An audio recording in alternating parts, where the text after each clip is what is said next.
आपकी स्क्रीन पर आ चुका है। आपसे कहा जा रहा है कि भारत का मैनचेस्टर कहा जाता है, तो किसको भारत का मैनचेस्टर कहा जाता है? अहमदाबाद को सातों भारत का मैनचेस्टर कहा जाता है, ये आपको मालूम होना चाहिए। कार्बेट टाइगर रिजर्व सातों किस भारतीय राज्य में स्थित है? तो यह सातों उत्तराखंड में स्थित है। कार्बेट टाइगर रिजर्व कहां पर स्थित है? उत्तराखंड में स्थित है।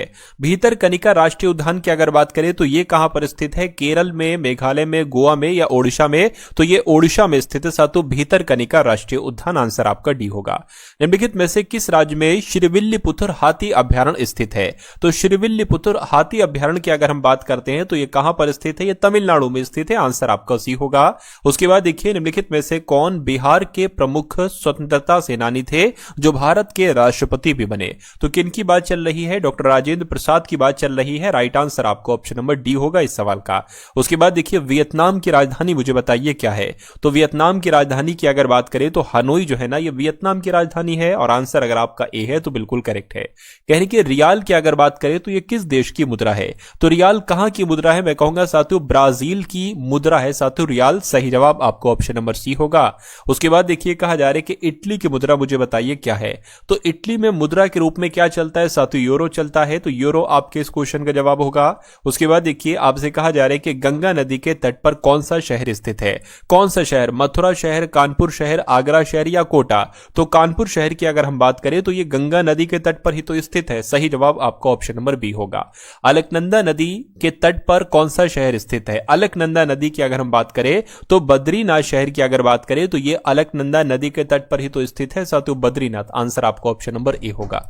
उसके बाद देखिए, कहने कि कौन सा नगर गंगा नदी के तट पर स्थित नहीं है? तो गंगा नदी के तट पर सातु कौन कौन से शहर स्थित है? मैंने आपको बताया कानपुर गंगा नदी के तट पर स्थित है, पटना भी और वाराणसी भी, लेकिन लखनऊ गंगा नदी के तट पर स्थित नहीं है।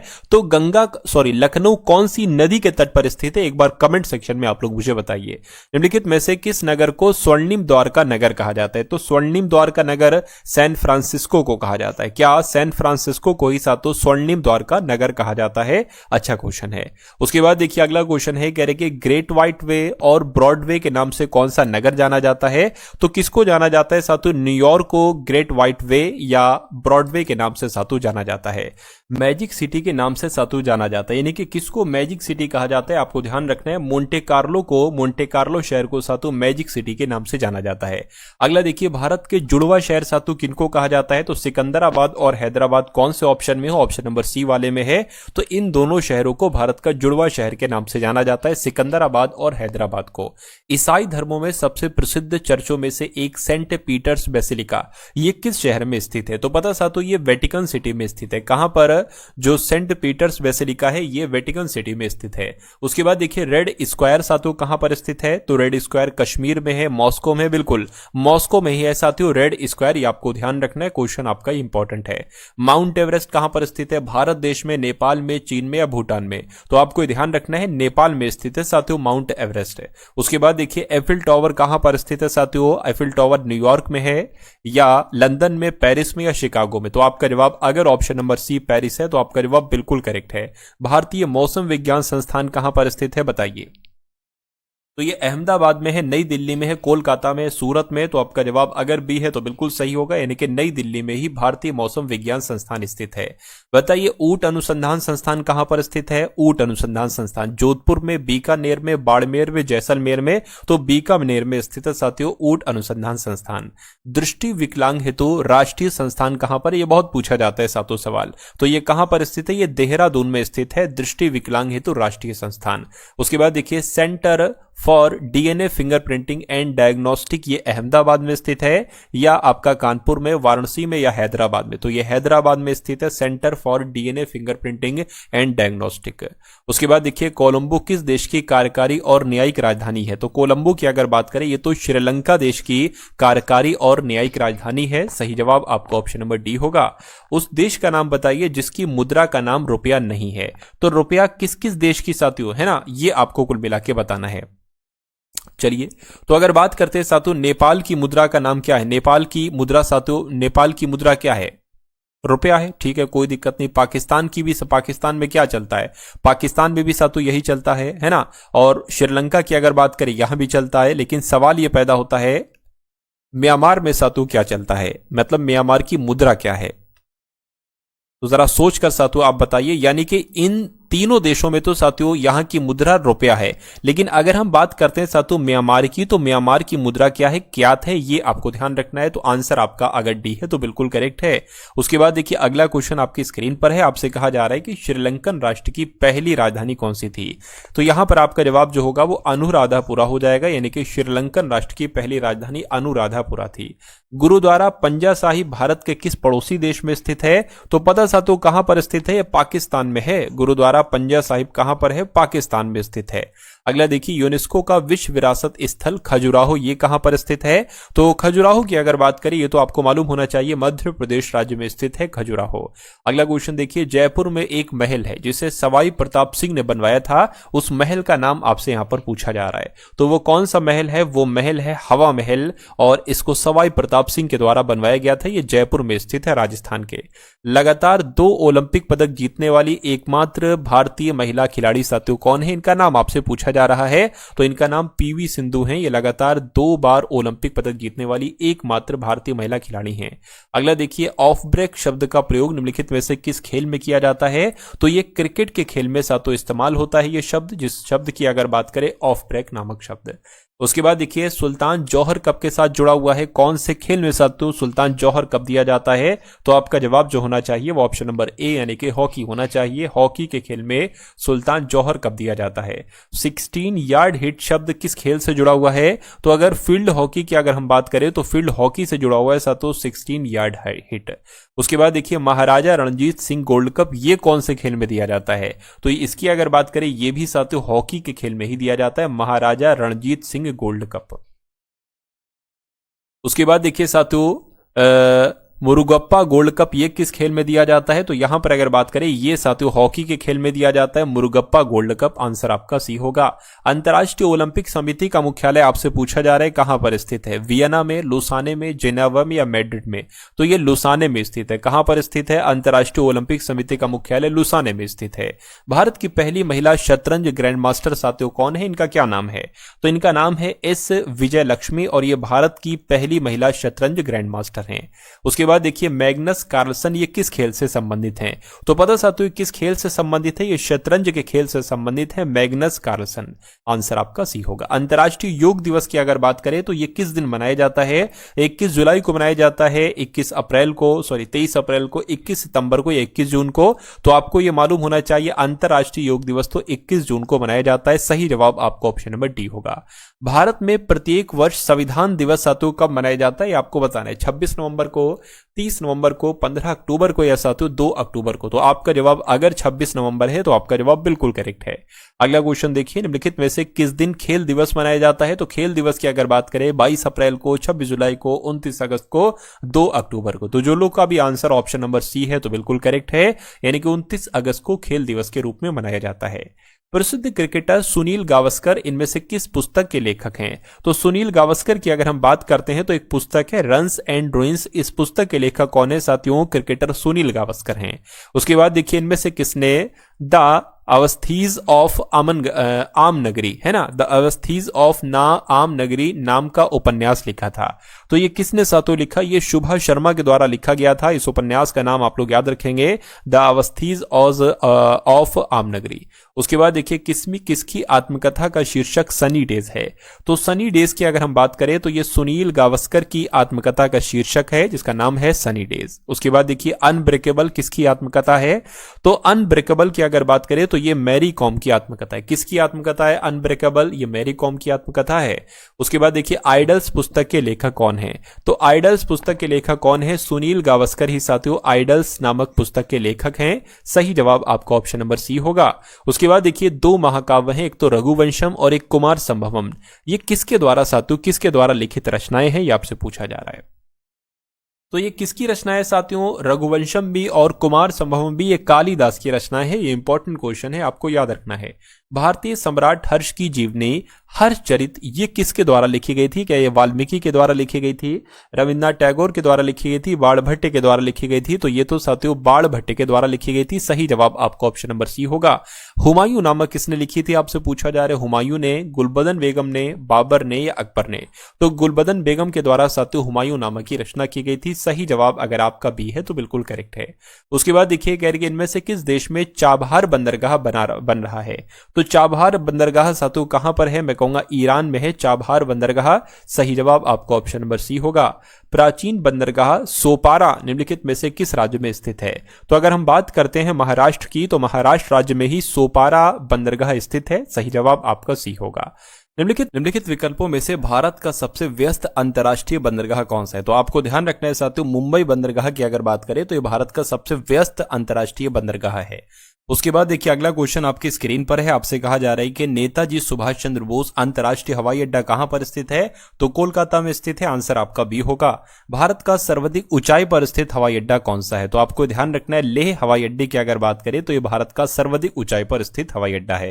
निम्नलिखित में से किस स्थान पर रेलवे जोन का मुख्यालय स्थित है? तो रेलवे जोन का मुख्यालय की अगर बात करें कानपुर, हाजीपुर, हाजीपुर आपका सही जवाब हो जाएगा। रेलवे जोन का मुख्यालय हाजीपुर में स्थित है। आयु वर्ग के लोग प्रधानमंत्री सुरक्षा बीमा योजना के लिए पात्र हैं, यानी कि प्रधानमंत्री सुरक्षा बीमा योजना के लिए जो आयु चाहिए होती है वो कितनी चाहिए होती है? 18 वर्ष से लेकर 70 वर्ष के साथ बीच होना चाहिए, इसलिए आंसर आपका डी है। उसके बाद देखिए स्वच्छ भारत मिशन को निम्नलिखित में से किस मंत्रालय नोडल विभाग द्वारा नियंत्रित किया जाता है? तो अगर हम बात करते हैं साथियों पेयजल और स्वच्छता मंत्रालय की, तो इस मंत्रालय के द्वारा या इस विभाग के द्वारा नियंत्रित किया जाता है स्वच्छ भारत मिशन को। आंसर आपका ऑप्शन नंबर बी होगा। प्रधानमंत्री श्रम योगी मानधन योजना का शुभारंभ किया गया था, तो यह किसने द्वारा साथियों शुभारंभ किया था? नरेंद्र मोदी ने इसका शुभारंभ किया था। उसके बाद देखिए निम्नलिखित में से प्राचीन भारत की कौन सी लिपि दाईं से बाईं ओर लिखी जाती है? तो दाईं ओर से बाईं ओर जो लिपि लिखी जाती है साथियों वो कौन सी लिपि है? वो खरोष्टी लिपि है। ये क्वेश्चन इंपॉर्टेंट है, आपको याद रखना है। भारतवर्ष के लिए इंडिया शब्द का प्रयोग सबसे पहले किसने किया था? तो इनका नाम हेरोडोटस है और इन्होंने भारतवर्ष के लिए इंडिया शब्द का प्रयोग सबसे पहले किया था। निम्नलिखित में से किस हड़प्पा युग के स्थल पर जुताई वाले क्षेत्र के प्रमाण मिले हैं? तो यहां पर साथियों कालीबंगन आपके सवाल का जवाब होगा, क्योंकि हड़प्पा युग के स्थल पर किसकी बात चल रही है? कालीबंगन स्थल की बात चल रही है। यहां पर जुताई वाले क्षेत्र के प्रमाण मिले हैं। उसके बाद देखिए सिंधु घाटी सभ्यता की सबसे पुरानी खोज की गई माना जाता है। किसको माना जाता है साथियों? तो भिरवाणा को माना जाता है। भिरडाना की अगर बात करें तो इसको सिंधु घाटी सभ्यता की सबसे पुरानी खोज माना जाता है। हड़प्पा सभ्यता के किस नगर को सिंध का बाग कहा जाता है? तो सिंध का बाग पता किसको कहा जाता है? मोहनजोदड़ो को कहा जाता है साथियों सिंध का बाग। अगला देखिए कालीबंगन का अर्थ क्या होता है साथियों? तो काले रंग की झोपड़ियां नहीं, काले रंग की चूड़ियां। कालीबंगा का मतलब क्या होता है? काले रंग की चूड़ियां होता है। हड़प्पा या सिंधु घाटी सभ्यता में पवित्र पशु है ना, पवित्र पशु कौन थे? तो कौन थे साथियों? कुबड़ वाले जो बैल थे वो पवित्र पशु माने जाते थे, श्रृंग युक्त पशु। उसके बाद देखिए धनुर्वेद ये यजुर्वेद का एक उपवेद है, इसका संबंध किससे है? तो आपको याद रखना है साथियों इसका संबंध किससे है, ये आपसे यहां पर पूछा जा रहा है, मुझे बताइए। तो इसका संबंध साथियों युद्ध कौशल से। किससे है? युद्ध कौशल से। आंसर आपका डी होगा। वेदों का इनमें से कौन सा अंग जटिल शब्दों के अर्थ एवं व्याख्या के लिए प्रसिद्ध है? तो पता क्या आपका जवाब होगा? निरुक्त। आपको ध्यान रखना है निरुक्त वेदों का ये अंग है निरुक्त। ये जटिल शब्दों के अर्थ और व्याख्या के लिए जाना जाता है। उसके बाद देखिए वेदों को इंडो आर्यन सभ्यता का सर्वप्रथम साहित्यिक अभिलेख माना जाता है। इसमें शामिल 4 वेदों के नाम ऋग्वेद, सामवेद, यजुर्वेद और चौथा कौन सा है? अथर्ववेद है। तो अथर्ववेद आपका जवाब होना चाहिए। उसके बाद देखिए किस शासक ने बौद्धों के विश्वविद्यालय की स्थापना के लिए विख्यात विक्रमशिला थी? यानी कि यहां पर अगर साथों हम लोग बात करते हैं इस सवाल की अगर हम बात करें तो किस शासक ने बौद्धों के लिए विक्रमशिला विश्वविद्यालय की स्थापना की थी? ये होना चाहिए, तो दिक्कत है। कुल मिला के आपको ध्यान रखना है विक्रमशिला विश्वविद्यालय की स्थापना धर्मपाल के द्वारा की गई थी। उसके बाद देखिए गौतम बुद्ध ने अपना जो पहला उपदेश दिया था ये कहां पर दिया था? तो ये सारनाथ में दिया था। आंसर अगर आपका ऑप्शन नंबर सी है तो बिल्कुल करेक्ट है। उसके बाद देखिए अगला क्वेश्चन साथों आपकी स्क्रीन पर है। आपसे कह रहे हैं कि विश्व प्रसिद्ध पर्यटन स्थल सांची का प्राचीन नाम ये भी था। तो सांची का प्राचीन नाम साथों पता क्या था? काकड़म कहते थे उसको, काकी नाट बोर्ड भी कहते थे। आंसर आपका ए होगा। अशोक राम विहार निम्नलिखित में से किस कहां पर स्थित है? तो ये वैशाली में स्थित है। अशोक राम विहार किस स्थान पर स्थित है? वैशाली में स्थित है। नंद वंश के संस्थापक कौन थे आपसे पूछा जा रहा है, तो इनका नाम महापद्म नंद और ये नंद वंश के संस्थापक थे। आंसर आपका ए है। अगला देखिए, मौर्य साम्राज्य की स्थापना किसने की थी, आपको बताना है, बताइए। तो मौर्य साम्राज्य की स्थापना तो चंद्रगुप्त मौर्य के द्वारा की गई थी। किसके द्वारा? चंद्रगुप्त मौर्य के द्वारा ही मौर्य साम्राज्य की स्थापना की गई थी। चंद्रगुप्त मौर्य ने अपने अंतिम दिनों में किस धर्म को अपनाया था? तो साथियों जैन धर्म को अपनाया था। यह तो आपको पहले से पता होगा, चंद्रगुप्त मौर्य ने अपने अंतिम दिनों में जैन धर्म को ही अपनाया था। उसके बाद देखिए, नई राजस्व प्रणाली को रैयतवाड़ी बंदोबस्त के रूप में जाना जाता है। ये कहां पर शुरू की गई थी? तो ये बॉम्बे डेक्कन में शुरू की गई थी राजस्व प्रणाली। इसको रैयतवाड़ी बंदोबस्त के रूप में भी जाना जाता है। अगला देखिए, कह रहे कि सन 1853 में कहां से कहां तक यातायात के लिए पहली रेल मार्ग खोली गई थी? तो कहां से कहां तक? बॉम्बे से पुणे तक। बॉम्बे से पुणे आपका ऑप्शन नंबर डी में लिखा हुआ है। अगला देखिए, होल्ट मैकेंजी ने भारत में राजस्व संग्रहण की निम्नलिखित में से कौन सी विधि विकसित की थी? तो पता साथियों, महाड़ वाली प्रणाली विकसित की गई थी। आंसर आपको ऑप्शन नंबर डी होगा। निम्नलिखित में से किसने ईस्ट इंडिया एसोसिएशन संगठन की स्थापना की थी? तो क्या आप लोग जानते हैं साथियों, दादा भाई नौरोजी की अगर हम बात करें तो इन्होंने ईस्ट इंडिया एसोसिएशन के संगठन की स्थापना की थी। भारतीय राष्ट्रीय कांग्रेस के संस्थापक कौन थे? तो कौन थे साथियों, ये आपसे यहां पर कुल मिला के पूछा जा रहा है, बताने की कोशिश कीजिए। तो आपका जवाब अगर एओ ह्यूम के साथ है तो आपका जवाब बिल्कुल करेक्ट है। अगला क्वेश्चन देखिए, बंग भंग के बाद कौन सा आंदोलन शुरू किया गया था? तो बंग भंग की अगर बात करें, इसके बाद स्वदेशी आंदोलन शुरू किया गया था। कौन सा स्वदेशी आंदोलन शुरू किया गया था बंग भंग के बाद? नंद प्रयाग में मंदाकिनी नदी किस नदी में मिलती है? तो किस नदी में मिलती है आपसे पूछा जा रहा है? अलकनंदा में मिलती है। नंद प्रयाग में नंदाकिनी नदी अलकनंदा नदी में मिलती है। आंसर आपका डी होगा।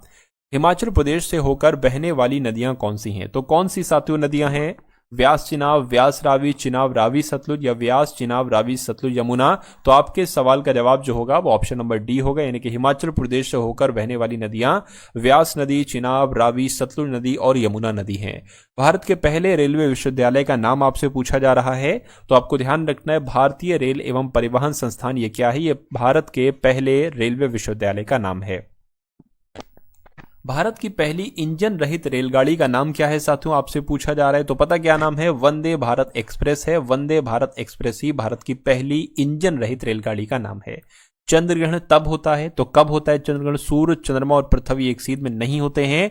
पृथ्वी सूर्य और चंद्रमा के बीच में आ जाती है, या सूर्य जो है ना ये पृथ्वी और चंद्रमा के बीच में आ जाता है। बिल्कुल सही साथियों, सूर्य जब पृथ्वी और चंद्रमा के बीच में आ जाता है तब चंद्र ग्रहण लगता है।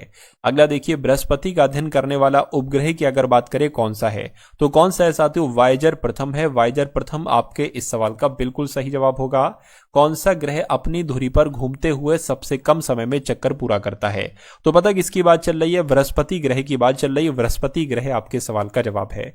सूर्य से सर्वाधिक दूर स्थित कौन सा ग्रह है? सूर्य से सबसे स्थित दूर, तो नेपच्यून ग्रह की अगर बात करें तो यह सूर्य से सबसे दूर स्थित ग्रह है।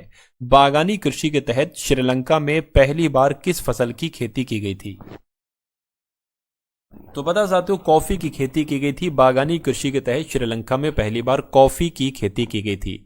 पेम्बा द्वीप निम्नलिखित में से किसकी खेती के लिए प्रसिद्ध है? तो ये साथियों लौंग की खेती के लिए प्रसिद्ध है। पेम्बा द्वीप जो है ना लौंग की खेती के लिए जाना जाता है। विश्व में हरित क्रांति के जनक साथियों कौन कहलाए गए? तो इनका नाम नॉर्मन बोरलॉन्ग, और ये विश्व में हरित क्रांति के जनक कहलाए गए। राज्य कार्यपालिका का उल्लेख भारतीय संविधान के किस भाग के अंतर्गत आता है? तो यह भाग 6 के अंतर्गत आता है। किसके अंतर्गत साथियों? भाग 6 के अंतर्गत आता है। भारतीय संविधान के किस भाग को राज्य का संविधान कहा जाता है? तो मैं कह सकता हूं साथियों, भारतीय संविधान के किस भाग की बात चल रही है राज्य का संविधान कहा जाता है? तो भाग 6 को ही राज्य का संविधान कहा जाता है। किसी भी राज्य के गठन और सीमा में परिवर्तन करने का अधिकार किसके पास होता है? तो यह अधिकार तो साथियों संसद के पास होता है। किसके पास? संसद के पास यह अधिकार होता है। और उसके बाद देखिए, राष्ट्रपति और उपराष्ट्रपति के निर्वाचन के विवादों को किसके सामने प्रस्तुत किया जाता है? तो साथियों सुप्रीम कोर्ट के सामने यानी कि उच्चतम न्यायालय के सामने प्रस्तुत किया जाता है। यह क्वेश्चन इंपॉर्टेंट है और आपको साथियों याद रखना है। उसके बाद देखिए भारतीय संविधान में न्यायिक पुनर्अवलोकन का आधार क्या है, तो आपको पता होना चाहिए साथियों विधि द्वारा स्थापित प्रक्रिया यही संविधान में न्यायिक पुनर्अवलोकन का आधार है। जनहित याचिका की अवधारणा की शुरुआत किस देश से हुई थी, तो किस देश से हुई थी, संयुक्त राज्य अमेरिका से हुई थी। ऑप्शन नंबर बी आपके इस क्वेश्चन का बिल्कुल करेक्ट आंसर है। भारत में न्यायिक सक्रियता किससे संबंधित है, तो साथियों जनहित याचिका से संबंधित है भारत में न्यायिक सक्रियता। PIL की फुल फॉर्म आपसे पूछी जा रही है, तो पब्लिक इंटरेस्ट लिटिगेशन होती है। मैं कहूंगा बिल्कुल ये कहां पर लिखी हुई है, ऑप्शन नंबर ए में लिखी हुई है ना। तो पब्लिक इंटरेस्ट लिटिगेशन आपके इस क्वेश्चन का बिल्कुल करेक्ट आंसर। देखिए साथियों मैं आपको कितने क्वेश्चन 111 क्वेश्चन साथियों मैं आपको करवाने वाला हूं, तो आप थोड़ा सा धैर्य रखिए, 10 सवाल और देख लीजिए, 10-11 सवाल। अपस्फीति यानी कि डिफ्लेशन एक स्फीति है जिसमें वस्तु का मूल्य बढ़ता है या वस्तु का मूल्य कम होता है, मुद्रा का मूल्य बढ़ता है, बिल्कुल मुद्रा का मूल्य बढ़ता है साथियों अपस्फीति में। आंसर आपका सी होगा। उसके बाद देखिए मुद्रास्फीति के संबंध में CPI की फुल फॉर्म आपसे पूछी जा रही, तो कंज्यूमर प्राइस इंडेक्स इसकी फुल फॉर्म होती है CPI की। ऐसा कहां पर लिखा हुआ है, ऐसा आपका ऑप्शन नंबर ए में लिखा हुआ है। भारतीय रिजर्व बैंक द्वारा है ना कब स्वच्छ नोट नीति की घोषणा की गई थी, तो स्वच्छ नोट नीति की घोषणा जो की गई थी वो 1999 में की गई थी। कब, 1999 में की गई थी। भारतीय करेंसी नोटों के पिछले भाग पर कितनी भाषाएं मुद्रित हैं, तो कितनी भाषाएं मुद्रित हैं साथियों, 15 भाषाएं मुद्रित हैं। आंसर आपको ऑप्शन नंबर सी होगा। बैरोमीटर का इस्तेमाल इनमें से किसे मापने के लिए किया जाता है, तो वायुमंडलीय दाब को मापने के लिए बैरोमीटर का ही तो इस्तेमाल किया जाता है।